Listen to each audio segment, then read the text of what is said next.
In today's video, I'm going to teach you how to export tasks in Zoho CRM.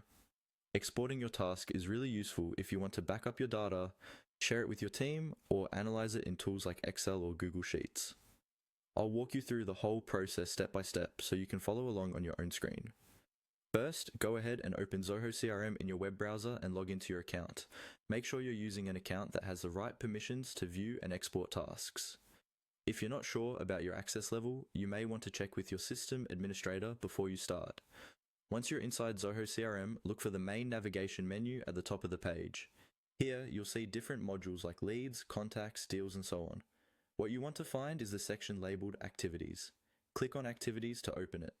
This is where Zoho groups things like tasks, calls, and events.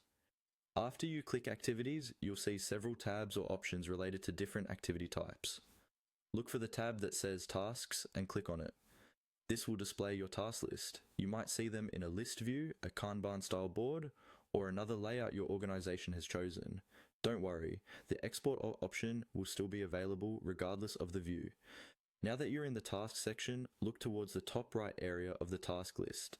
You should see an icon with 3 vertical dots, sometimes called the More Options or Overflow menu.